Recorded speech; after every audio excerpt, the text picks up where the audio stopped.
दोस्तों, आज हम चर्चा करेंगे स्वामी विवेकानंद की विवेक यात्रा की शुरुआत के बारे में।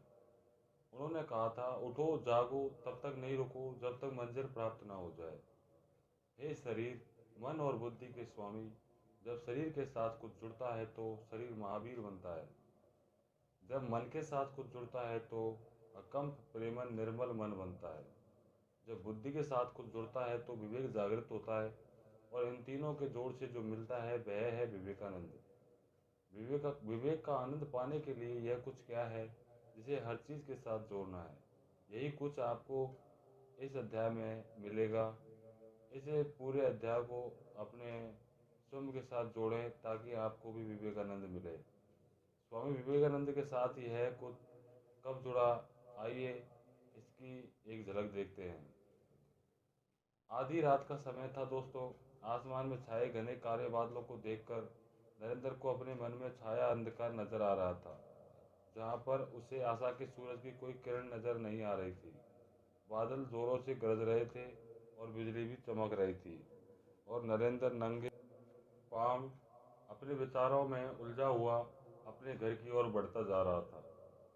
उसके कदम उसका साथ नहीं दे रहे थे, मानो वे नरेंद्र से कह रहे हो, थोड़ी देर आराम कर लो।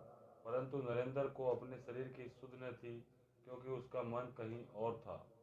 अचानक बारिश शुरू हो गई और उसने क्षण भर में ही नरेंद्र को पूरी तरह भिगो दिया। खाली सड़क के बीचों बीच नरेंद्र हार कर बैठ गया और अपने हाथ जोड़कर ईश्वर से कहने लगा, आप मुझे किस पाप की सजा दे रहे हो भगवान? इस संसार में कई बुरे लोग हैं, उन्हें छोड़कर तुम मुझे ही क्यों सजा दे रहे हो? क्या इसलिए क्योंकि मेरे मन में आपके प्रति आस्था है? क्या यही आपका न्याय है भगवान? यह कहते ही नरेंद्र की आंखों में दुख का सागर उमड़ पड़ा। अचानक उसे अपने अंदर से एक आवाज़ सुनाई दी। उसके विवेक ने उससे पूछा, जिसे सुख चाहिए वह उसे प्राप्त करने का माध्यम नहीं देखता। तू पहले यह तो तय कर ले कि तुझे क्या चाहिए। पद, नाम, धन, सुविधाएं। उसकी तार्किक बुद्धि ने जवाब दिया, हाँ मुझे धन चाहिए, लेकिन धर्म के मार्ग से। विवेक ने जागृत करते हुए कहा, धर्म के मार्ग से भगवान मिलता है, धन का ढेर नहीं। भगवान चाहिए या धन और सुविधाएं? इस पर नरेंद्र जोर से चिल्लाया, भगवान भगवान और केवल भगवान। विवेक ने कहा, तो फिर सुख सुविधाओं की मांग मत कर। संसार के सुखों में उलझकर भगवान नहीं मिलता। भगवान मिलता है मन पर विजय प्राप्त करके, तपस्या और साधनों से। अब नरेंद्र के भीतर चल रहा युद्ध खत्म हुआ। उसने अपने विवेक की बात सुनी।